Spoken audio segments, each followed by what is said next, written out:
Knowledge for Men, episode 38. Welcome to knowledgeformen.com, where boys turn into men, where men turn into leaders, into lions, the ferocious few who stand strong, a place where you grow to become the man you were born to be. It's time to take massive action towards the life you want. Get the health, get the relationships, business, and career you've always dreamed of. Achieve a level of success and happiness that you've been searching for so many years. Life has given you enough, and it's time to take a stand and take full control of your life. Stand with us as we interview the most inspiring and successful leaders to give you real-world advice to crush life and awaken the sleeping giant inside of you.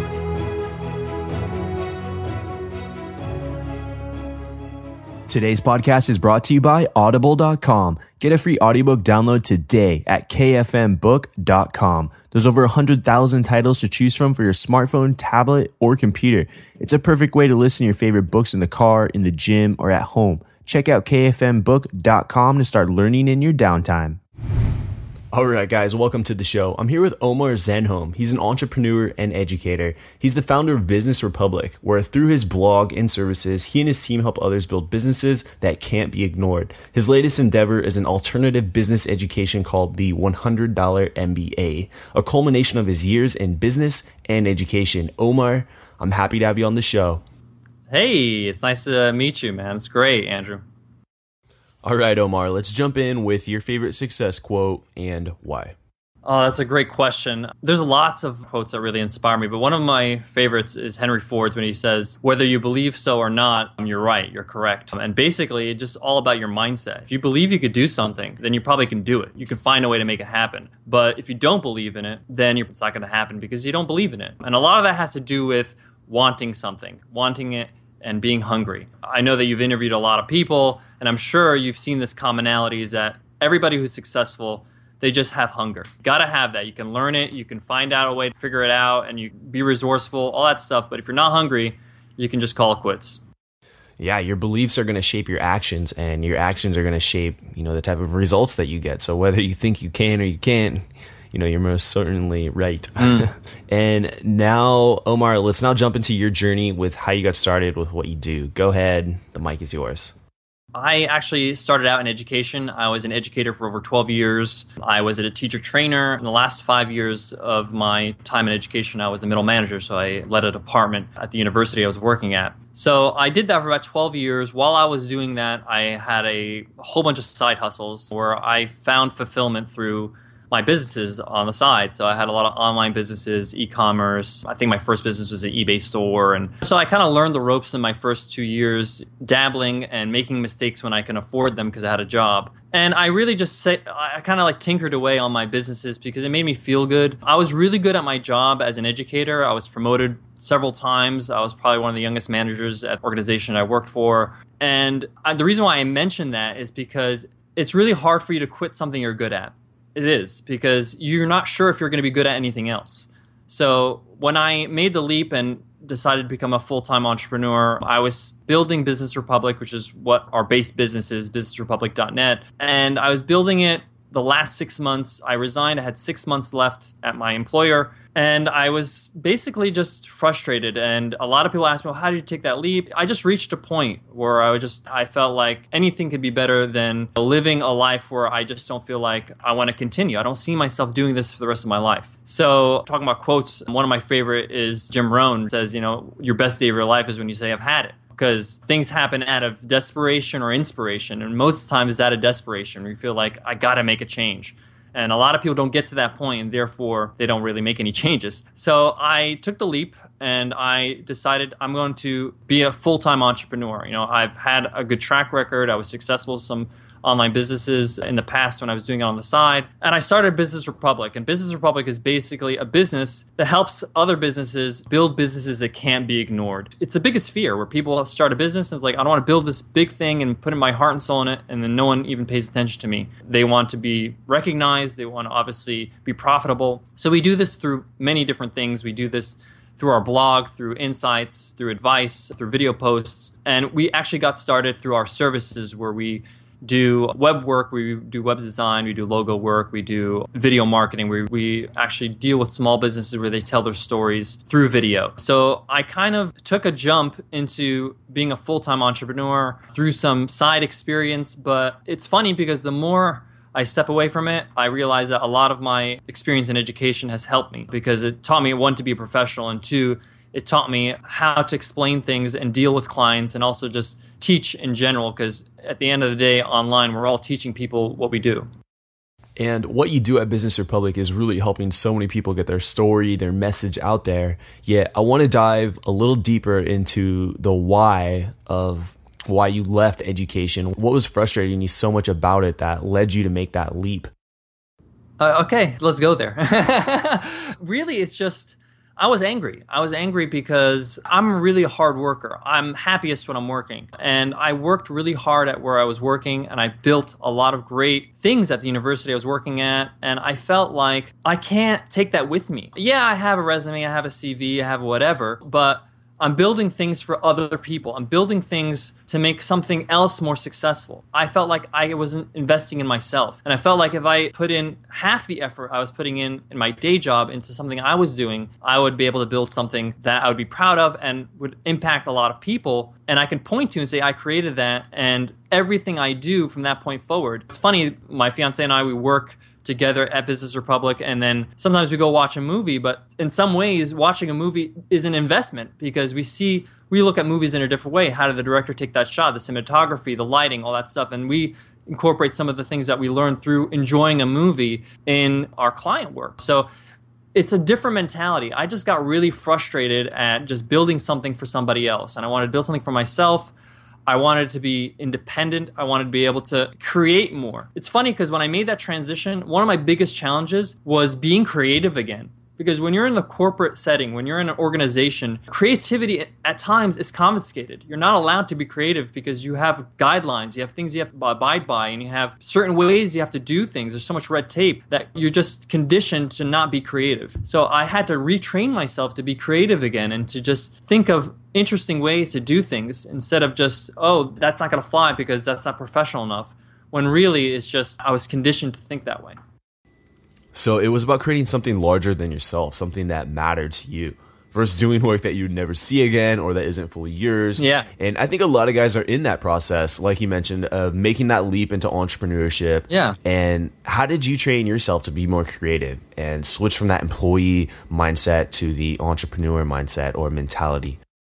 Well, one of the videos that is really popular on Business Republic is a video post, talks about stop pretending. I basically just talk about my own struggle and how I got over it, and I share this to help other people.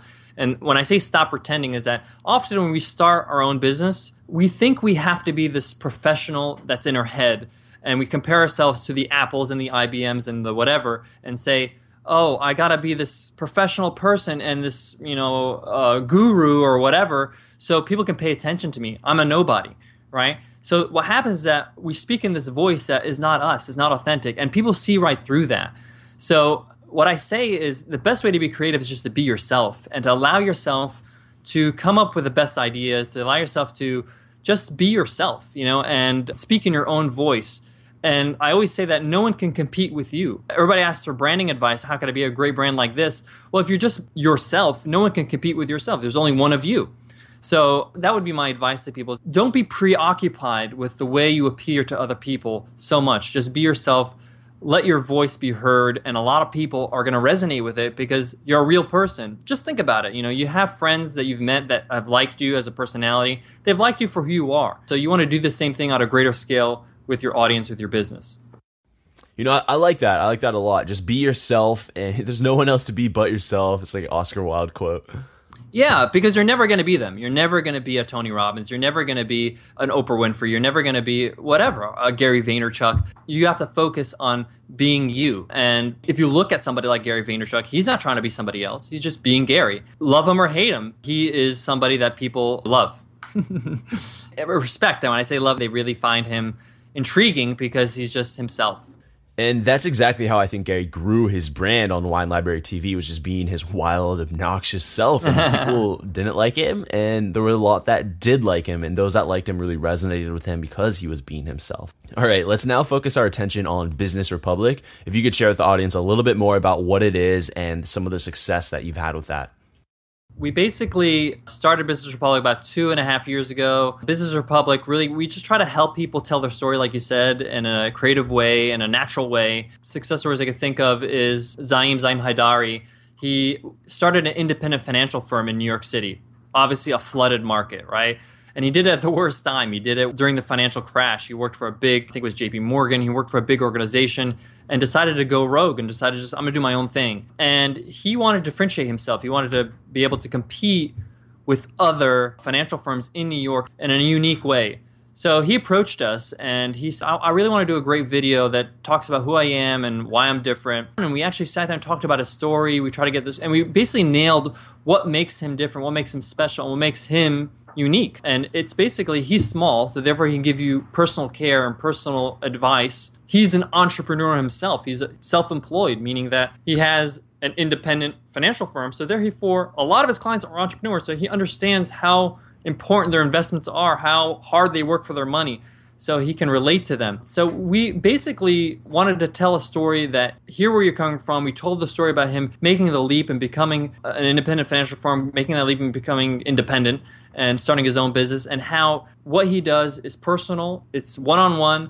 And then he also notes, I'm not for everybody. I'm not for everybody, and not everybody's for me. So a way to find out is give me a call or send me an email and we can find out.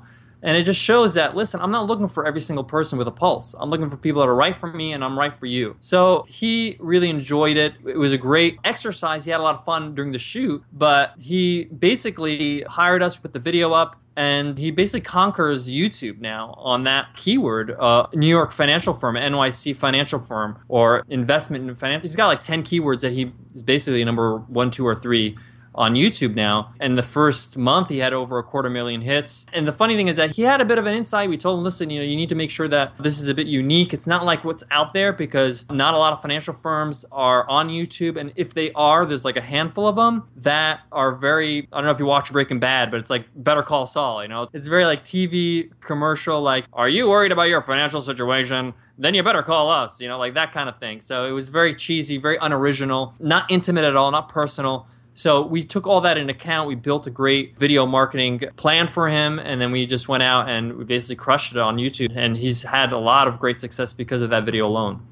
Wow, it must be really great and inspiring and just feel really good to be able to go out and help people build businesses that go off and become successful.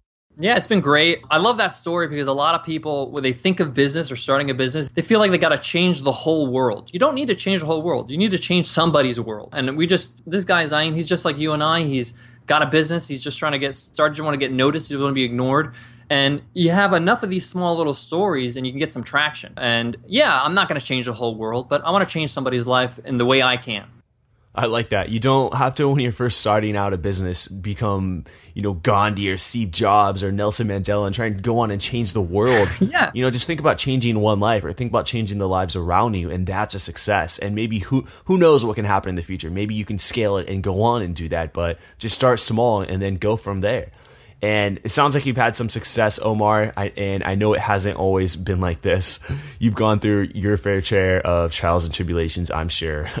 So if you could share with the listeners maybe a failure or a huge challenge that you had to overcome to get to where you are now today.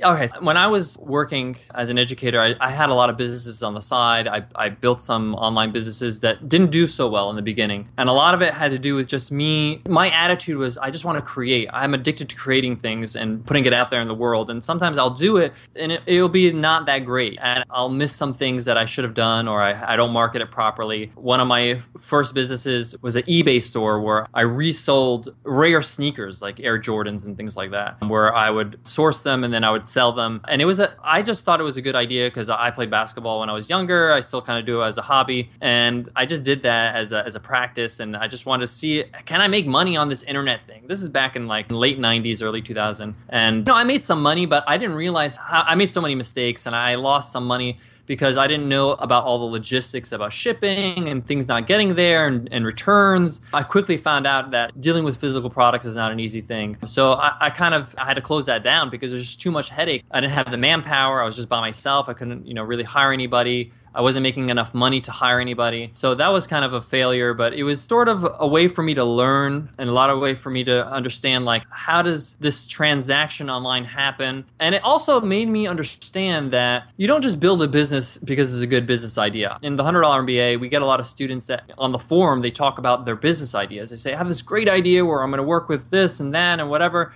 And I say to them, listen, before you start exploring to see if this is a viable idea, is this something that you enjoy? Is this something that you're passionate about? Is it something that you can talk about for hours and never get tired?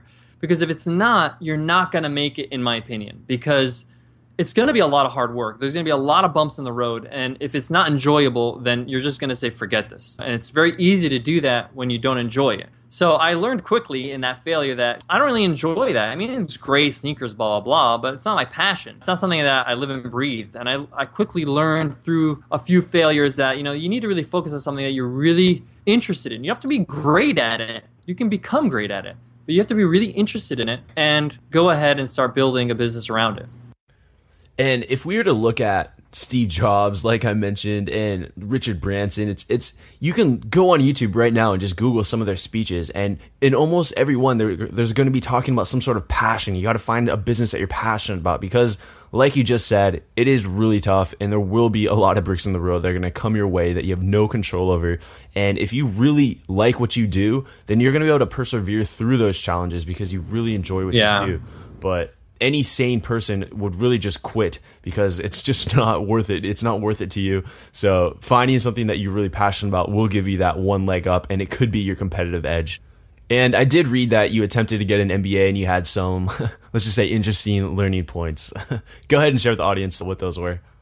Yeah, that's an interesting story. Before I took the leap into becoming a full-time entrepreneur and before I went full-fledged with Business Republic, I thought to myself, I like to become a really good entrepreneur. I felt like in order to be like this master, amazing entrepreneur, take over the world, I need an MBA. I felt like that's what you're supposed to do. Again, I'm stuck in you have to remember, I came from academia. Academia is super, super by the book. Anybody who teaches has a billion degrees and million certifications, and they have to get certified over and over. So this is the mindset I had. I came from education. I know the ins and outs of it. I also knew some of the dirty secrets of education that I'll touch on, but I thought that this is a system I got to be a part of. I got to just get an MBA. So I applied to some business schools. I got accepted to Wharton Business School, which is one of the most popular business schools, most successful business schools in the nation. And I attended, and I went there for a full semester. And then towards the end of the semester, one of my professors came up to me and asked me, what are you doing here? And he approached me and said, what are you doing here? And I said to him, well, I've been starting online businesses for over a decade now. I'm going to go full-fledged, and this is my business model. And I want to be a successful entrepreneur, so I thought I should get an MBA. He said, you don't get an MBA to become a successful entrepreneur. He said, you get an MBA to get a middle management job at a Fortune 500 company like Goldman Sachs or JP Morgan or something like that with no experience. I mean, the vast majority of the people in my class just came out of their bachelor's. They haven't even worked a day in their life. Most people that are going to Wharton have never even had a job, like a weekend job. So they never even collected a paycheck yet. They didn't even know how to be a professional. So he just told me, listen, you don't need to be here if that's your goal. You can just read a whole bunch of books. He gave me a list of books. It was about 40 books, and half of them I already read, and told me, just keep doing what you're doing, keep working on what you're working on with Business Republic, and you'll be fine. I mean, it's funny because we did a lot of exercises on marketing and test marketing, on data validation. The students were doing all this theoretical stuff, and I was like, oh, I just tried this out with my business, and this is what I did, this are the results. And it was like, what are you doing here, man? So I took his advice and I dropped out. I decided to save the money. It's very expensive. It's over $100,000 tuition alone. Books is another story. And then if you're going to be living on campus and all that stuff, you better have a plan of action in terms of financing that. But it's really expensive. And the funny thing is, I kind of felt, this sounds weird, but I kind of felt bad because I felt like I should have known, because I was in university as an employee, as an educator, and I know how behind education is. Seth Godin has a great quote where he says, MBA schools has a monopoly on business from the 90s. They're so far behind what's going on. Even if they are on time, say, for example, even if you're studying an MBA or studying a business degree in your bachelor's or whatever, things change so rapidly. By the time you graduate, That's old history. You need to learn quickly. You need to implement what you learned quickly and then iterate. Business is not about learning something and just having it as a set of knowledge so you could feel like you have confidence. It's about learning something, implementing it, and then trying it out, testing it out, seeing what works, and changing as you're growing. And that's not the model of business school. The model of business school is to learn so you can get a degree so it could be a pre-qualifier for a job in the business world. So I decided it's not for me. I need to start really worrying about building a business I care for and self-educating myself through other things. And I think that's something very common where entrepreneurs will think that you need to learn more or get an MBA or have this sort of education before you can actually create a business. They're waiting for somebody to certify them or tell them that you're now entitled to build a business. And I think it's really just about building something, putting it out there, and letting the market be your judge. That's a great first step right there. And if the market wants it and the demand is really high, you have something, and then learn ways to scale it and market that. So yeah, I do agree with you. You have something that works, just go out and do it. And education necessarily isn't going to get you closer towards that goal, but it certainly won't hurt. But I don't think it's the key to success in business. Absolutely not.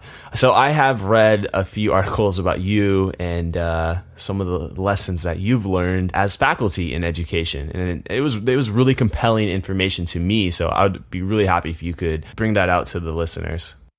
Yeah, so some of the things that a lot of people don't know about education is they tell a lot of lies, because at the end of the day, I'm telling you this out of experience. I'm not speculating. I'm not telling people this because hating on business school. I'm telling this because I worked in the system for years, okay?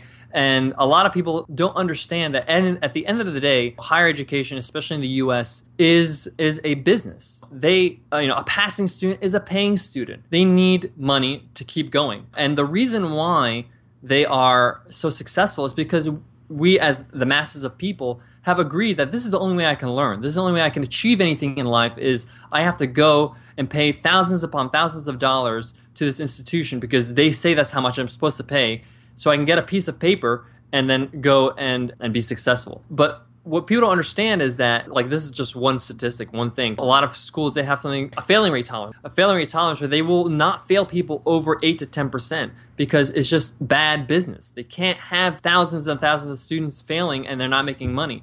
So teachers are aware of this. Educators are aware of the fact that they have to be a little bit careful because, again, a failing student is not going to be paying anything. Most students are on student loans, so they know that as soon as the student passes and moves on to the next semester, they're going to pay it automatically, basically by the institutions that's supplying the loan. They are very aware of this, and so a lot of people think, I got a degree. It doesn't really mean much other than you went through the motions and you're better than most of 90%. So it's not real education. At the end of the day, it's business. There's so much red tape. There's so much things going on in terms of assessment. Everything's based on the assessment. You learn what's on the assessment, not what you need to know to be successful. Another thing that a lot of people are not aware of is that college, we have add drop time where this is the first 3 weeks. It's widely known that teachers are not supposed to give discouraging grades. They're not supposed to give grades that are below a C because they don't want people to drop classes, because at that time you could drop a class without losing any money. So they want people to feel like, I can get an easy A or B in this class. So they discourage teachers from giving low marks during those first times so you don't drop the class and they pay for it. So there's a lot of things that go on in education that people are unaware of, that at the end of the day, it's business. And I'm not saying that business is wrong, but they have to understand that, you're paying money for a reason. It's not a charity, right? They're paying money so they can give you a piece of paper at the end of the day. And yeah, you're going to learn some things, and yeah, you're going to figure out some things, but it doesn't necessarily need to take that long. And what we try to do with the $100 MBA is that we're just trying to present an alternative. Maybe an MBA is for somebody. And I'm not saying that it's not for anybody, but I'm just saying that there are alternatives. It's not the only way you can learn. It's not the only way you can achieve something and learn something so you can implement it right away. Well, except that your program is only $100 and you're getting significant results with that. Yeah, we decided to make it very drastic because we really wanted people to understand that we want to obviously offer it to as many people as possible and make it realize that as an educator, I don't believe that it takes 4 years to become an accountant, for example. To learn accounting, it takes 4 years, a bachelor's for 4 years. Why? You can learn things very quickly and implement it. And I feel the same way about the MBA. I feel the same thing about business. You can learn the solid concepts you need to build a profitable, striving business very quickly so you can implement it. Then there's things you're going to need to learn as you're building. People don't talk about that. there are things, as an entrepreneur, there are things you're going to come across that you're not really sure what you're going to do. One of the biggest, most popular courses we have on the $100 MBA is a course called Idea Validation. 5 steps to idea validation. And idea validation is something that you're going to have to go through over and over and over as a business owner. It's not just when you launch your first business, it's when you're launching a new product or a new feature on your website or even a headline on your website. You constantly need to know, are you building something that your customers want? Or are you just building something because you think it's a good idea? So it's a concept that they don't even talk about this at all in business school, because that doesn't make you a good manager, because you're not going to be validating ideas. You're going to be pushing papers and you're going to be taking orders, right? So you really need to understand that business is a set of concepts you need to understand, so you have a foundation. So you understand finance, you understand marketing, so you understand how to build value and how to deliver it. All these things are very essential. And then you need to figure out some simple things that you need to learn as you're growing. And that's kind of how we've built the $100 MBA. I really like what you've done. It sounds like you've simplified the process of learning the fundamentals of business. You've made it at a low price and you've scaled it. You've put your service online so that the masses can learn from you. And now it's time that we enter the knowledge round, Omar. Are you ready? I'm ready. Let's do it, man. For you, the listeners of the Knowledge for Men podcast, Audible is offering a free audiobook download with a free 30-day trial to give you the opportunity to check out their awesome service.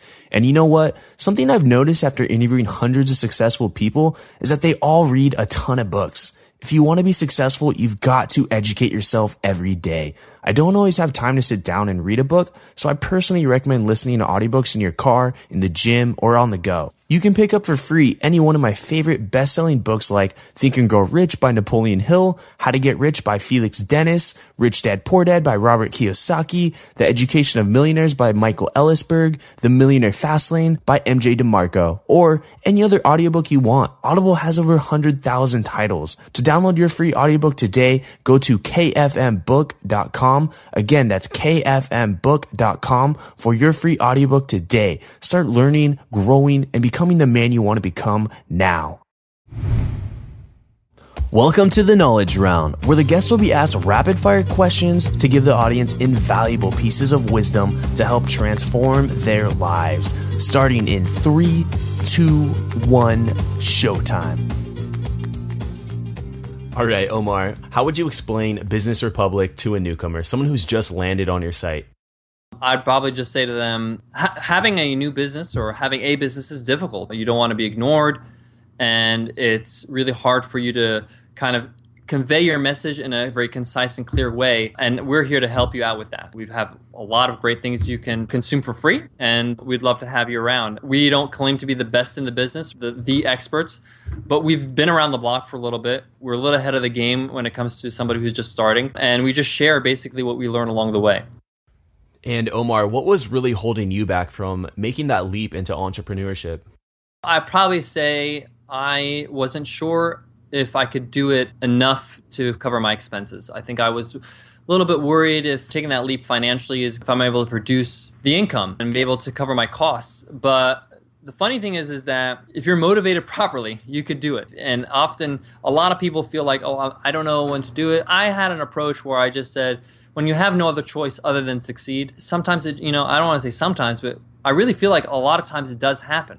It does happen because you're just conditioned to say, this is not okay. I need to up my game a little bit. I need to be able to supply, and care for myself and pay my rent and things like that. So you're going to be innovative. You're going to think of innovative ways. You're going to be creative so you can produce the business you need. All right. And Omar, what's the best business advice that you've ever received from a mentor? I'd probably say he's a good friend of mine, Chase Reeves. And Chase, he's a fellow designer. He's also an entrepreneur and an educator. And Chase really, he talks a lot about the long-term view. When you build a business, when you build anything online or whatever you're doing, have a long-term view. Think about, okay, this business is going to be incredible. I'm going to be crushing it in 10 years. Because the reality is that most people are not going to be incredibly successful in a month or two. So when you have that long-term view, you think, what can I do now to add value to my customers? Let me build up my articles, my blog. I want to be able to add value. I want to be able to give away some stuff for free. I want to build my audience slowly. You're not going to feel rushed and such this urgency to sell to people constantly. And you're going to realize you know what, this is a long-term plan. It's funny that when we talked about education a bit, people are willing to spend 4 years in a bachelor's. A lot of people get masters, they get another 2 years. Some people even get their PhD, so they're up to 7 years. They spend 7 years working on something patiently because one day they're going to graduate and start working. But people are not patient when it comes to entrepreneurship. They don't want to put in the 7 years. They just want to become successful right now. They just think that everybody's going to be a blockbuster hit like Zuckerberg or something like that, when he's the exception to the rule. And even Zuckerberg. I mean, Zuckerberg started out with something very small, just in Harvard. It wasn't international. And then he grew it out to other Ivy League schools. And from there, he did international schools. And from there, he opened up to the public. People didn't know about it in the beginning because he's starting small, built very small. And he made sure it worked. And then he iterated and built. That was a condensed version. But people need to understand you need to put in the time. There's things that you'll learn and we can teach you, but experience is gold. Yes, nothing beats experience. And this next question will be challenging for you, as it is for all the guests. But what are your 3 most influential books and why? Oh, wow. The first one I want to mention is a book called Anyone Can Do It. It's a bestseller, but not a lot of people know about it when I talk about it. But it's called Anyone Can Do It. It's from the founders. The author is Sarah and Bobby Hashmi. And they're the founders of Coffee Republic, which is a popular coffee chain in the UK. They're like the Starbucks in the UK. And it's not a business book, but it's just their story. And they talk about how they built their first cafe. They both don't have business backgrounds, but they were frustrated with their 9-to-5 and they started this business. And they actually walk through step by step how they built their business. How they even have like pictures of mock-ups of their logo that they drew on a napkin. And I think the subtitle of the book is From the Kitchen Table to the Boardroom. I think when I read the book, I read it on a flight. And I read it cover to cover on one. It was like a 6-hour flight or something. And I was so excited because it was the first time it made business for me tangible. It made me feel like this is not for just Warren Buffett and Richard Branson. It's for people that I resonated very strongly with these people because I felt like, wow, they just told me about all the failures they had, all the challenges they had. I could do this. This is not that difficult. It made it real.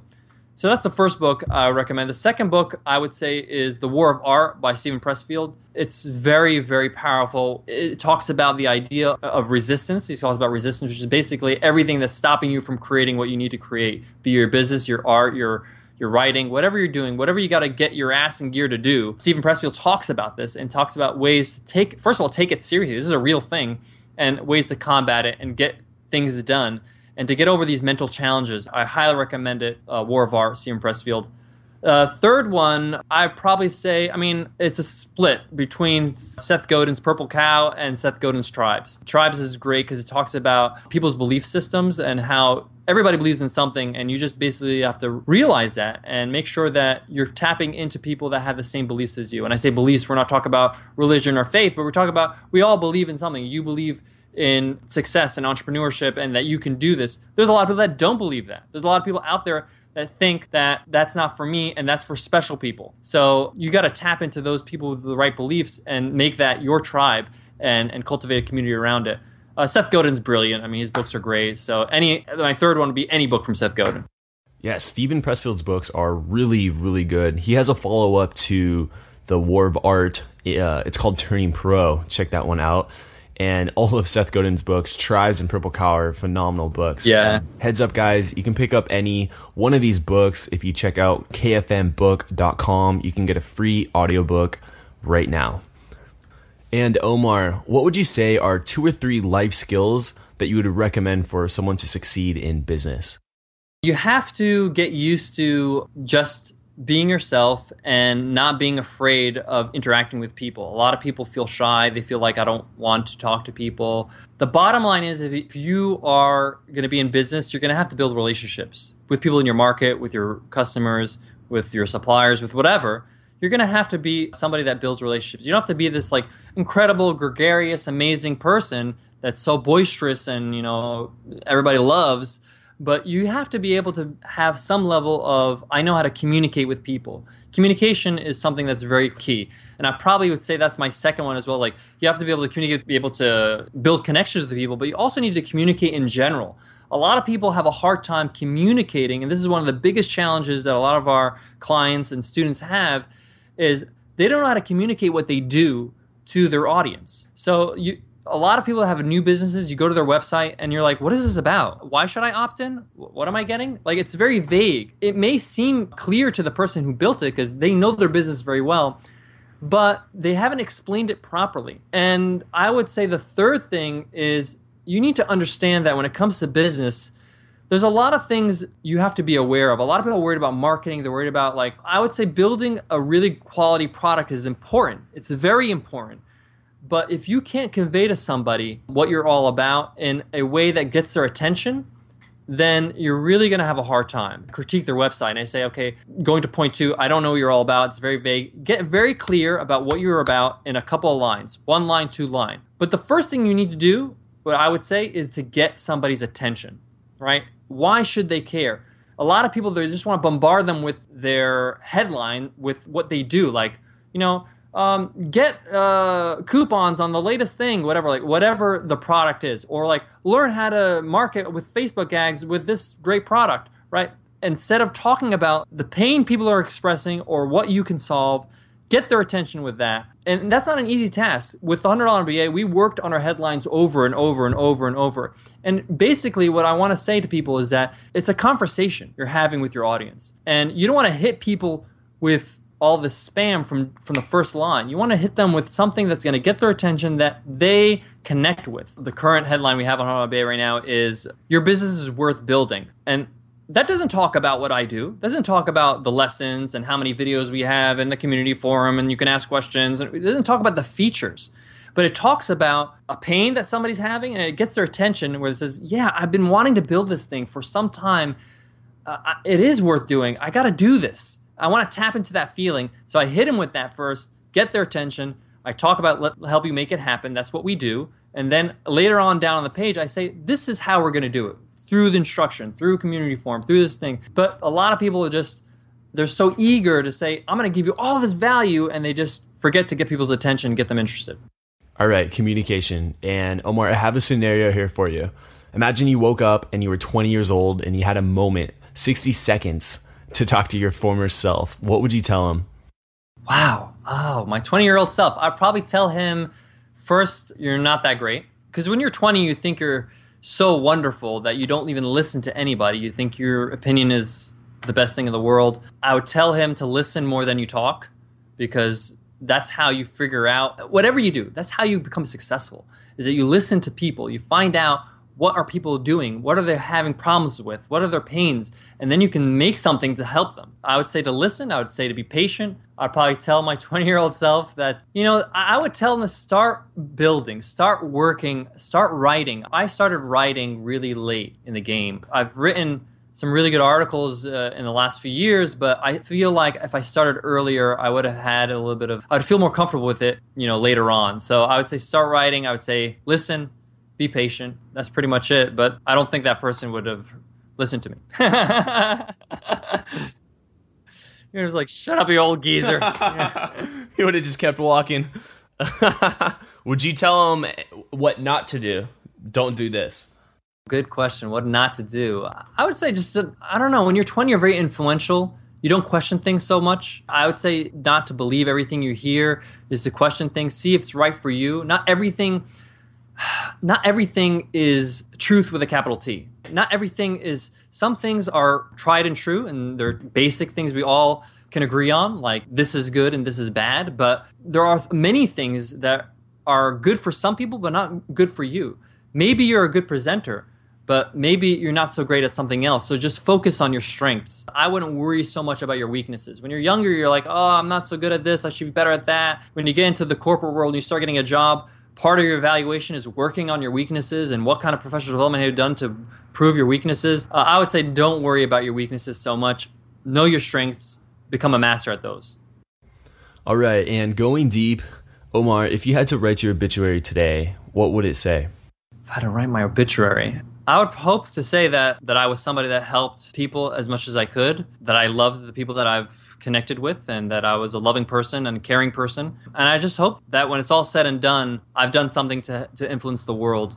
And when I say the world, I just mean the people that I'm in contact with. Anybody I contact with, I hope I can make them smile or make them laugh or make them help their business or improve their mindset or whatever it is. I hope that I'm able to do that.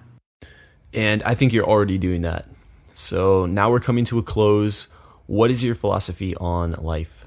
What's my philosophy on life? I probably would say that it's not about you. I think that the more you realize that life is not about you, it's about what you could do for other people. It's about how you can influence the world, how you can influence your community around you, and to just be more of a charitable person. When I say charitable, I don't mean just giving donations. I mean just giving your time. You could be charitable and be profitable. You could be giving value and giving free stuff on your website and genuinely helping people, getting on Twitter and answering questions that people have that you have the answer to. Oh, I know this. I struggled with this for years. Here you go. Here's the answer. Forget about it. Here's a great resource. Being charitable is that's how you're going to find happiness. That's how you're going to find fulfillment. And just being true to yourself. You can only be yourself and just focus on that. I think that's my philosophy, is just try to give back, be yourself, and not be ashamed of it. Not be ashamed of who you are, whatever it is. That's good. And as we're coming to an end here, do you have any last parting piece of guidance for the thousands of listeners right now? My parting piece of guidance is that if you're thinking about starting a business or going full-time or whatever you're doing, stop thinking. Just start doing. You have to start building, start growing. You can do things with zero capital. You can build a blog for free, and you can start writing articles. You can start adding content. Get comfortable in your new clothing of being an entrepreneur, metaphorically. Get comfortable in being something that you aspire to be. Talk is cheap. I have a very low tolerance for people that come to me and say, oh, it's flattering. Oh, that's great what you've done. I wish I could do that. You can do it. You can do it. You just got to want it. If you want it bad enough, you can make it happen. And it's really not that hard. We're in a very fortunate time. We can create things and put it out in the world on the internet in a matter of minutes. Our grandfathers would be blown away with what we could do. You could just write and publish for free and everybody could read it in the world. Incredible. So I would say start working, start doing. When you start working and doing, you're going to get more ideas, you're going to get more creative, you're going to start making relationships with people, you're going to start building your community. But thinking about it, planning, at some point you got to start working. I really like that you said that talk is cheap. Something that I've seen with a lot of people is just talking about all these goals and all this stuff, but there's just no action. And you see them a few months later and there's no progress. The best thing you can do is just show people the results. Speak with results. It'll go a long way. And Omar, how can the audience get in touch with you, and what are some things that you're currently working on? I love creating things, and I say creating. I love creating products or creating a new thing that I can share, a new article, even just a funny headline or a tweet that just gets people laughing or get people thinking. Because I love to put something out in the world and get people to enjoy it. The latest project that we're just working on right now that we're really excited about is our first live retreat, which is Business Reboot Retreat. And it's geared to people that are about to start a business or have a business, and they're happy with the success they're having. They're sick of making excuses, and they want to dedicate some time with some great experts to build an incredible business. And we focus on some really important stuff. We talk about content marketing, we talk about video marketing, we talk about how to launch products, and we talk about all the critical aspects of how you can build an incredible business. And we're doing it in Cancun, Mexico. We got some amazing speakers. We got Corbett Barr going, Caleb Wojcik, Justin Jackson, just to name a few, myself, Nicole, Rick Mulready from Inside Social Media is going to be there. Tons of great speakers are going to be there, and it's going to be great. I'm really excited about it because one, I'm really excited about spending some time with people that care about their business enough to say, I need a timeout. I need to concentrate on my business and make it happen. We're only going to be taking 30 people. It's our first time. So hopefully by the time this airs, there'll be some tickets left over. But they're probably going to sell out quick because we're only taking 30 people because we want to do this right. We want to make sure everybody has focused attention. And part of this is just hanging out with people that have done this correctly. Hanging out with a Corbett Barr and picking his brain over a drink. Or hanging out with Justin Jackson and say, how did you get that article about words to get viral and to go viral and to get translated in all these languages, and to actually have a conversation and to build relationships and to make new friends. And we really are really excited about it. So we're launching on Wednesday, February 5th at 1 p.m. EST. We're really that's really gets me excited in the morning because one, Nicole and I sat down, we decided we want to do this because instead of complaining about something, like a lot of people complain, oh, I went to this great conference, it's huge, I spent all this money. It was exciting, it was motivational, but I went home with no plan of action. Or the best part about it was hanging out with some of the speakers and hanging out with some of the other entrepreneurs. So instead of just dreaming about, oh, I wish I had this, we just decided, hey, let's just create it. Let's create a great retreat that will bring all those great aspects together. People go home with a plan of action. So that's something that we're really excited about, that we're looking forward to. Yeah, I feel the same way. Sometimes I attend events and I'm just all riled up, I'm motivated, and then it ends. And then what do I do like a few weeks after? Yeah, so we kind of want to solve that by actually we're going to have workbooks and plans of everybody's going to be going home with a plan of action specific to their business. So it's going to be great. Sounds like a great event. And how can all the listeners get in contact with you? Well, our base platform, or where people usually find out about most of our work, is businessrepublic.net. If you want to find out more about the retreat, it's going to be businessrepublic.net/retreat. And if you're interested in learning about business at the $100 MBA and being a part of a community, I say it's a community because we're all about interaction at the $100 MBA. We have these video lessons. We have over 120 video lessons on different topics on business. And you can ask questions directly under the video. This is something that we're kind of known for because not a lot of people can ask questions where they get stuck and they don't know what to do. So we allow you to ask questions. We have a community forum where you can throw ideas and get feedback and make friends with other entrepreneurs. We have a whole other bunch of stuff. We have notes and exercises and great stuff. So you can check that out at the $100 MBA. So that's 100mba.net. And if you're interested, I know your audience, maybe they just want to see how a course looks like. We have a free course that your audience can check out, and they can check that out at 100mba.net/free-course. And it's a completely free course, and it's on idea validation, and it comes with a free workbook and everything, so they can check that out. It really sounds like you got a great system going there and just a ton of great content and great value. All right. Well, Omar, it's coming to an end here, and thank you so much for being on our show and taking the time out of your day to, share the knowledge and lessons that you've learned with my community. So I thank you for that. I love being here, and I love what you're doing. It's an honor just to be a part of it. I think that your audience is something that we all should kind of honor and respect, because these are people that are really trying to do something. They're listening to you. They're listening to your podcast. They have that hunger inside we spoke about earlier that says, I want to change. I want to do something. I want to make something of it. Or I am doing it. I need some guidance. So I want to thank you and also thank the audience for listening. All right, and that's going to wrap up episode 38 with Omar Zenhom with Business Republic and the $100 MBA. All right, and an action item that I have for you guys listening who made it this far, well, talk is cheap. And like Omar said, you gotta get some results. You gotta take action.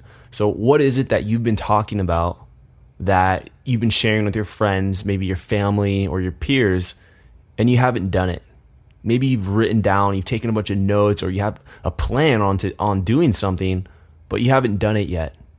What is that? Is that going to the gym? Is it starting up a business? Is it getting your logo done? What is it? Is it contacting that girl? Is it texting that girl, calling her? What is it? What is something that you've wanted to do? You've been talking about it, but you haven't done it. Well, I want you to do it. Just get it done. Just get it done, and shoot me an email with what you got done at andrew@knowledgeformen.com. I'd like to hear from you. Thank you for listening to the Knowledge for Men podcast show. It's been a pleasure having you be a part of a thriving community of men who want to crush it in all aspects of life. I'm on a mission here to inspire millions of guys, and with your help, we're going to make a dent in the universe. Check out knowledgeformen.com for a ton of free content that's designed to help you live a remarkable life. Again, that's knowledgeformen.com. I hope to see you there. And always remember, 2014 is the official year of the crush, where we take action to get the life we've always dreamed of. This is your host, Andrew Farabee, and until next time, let's do it.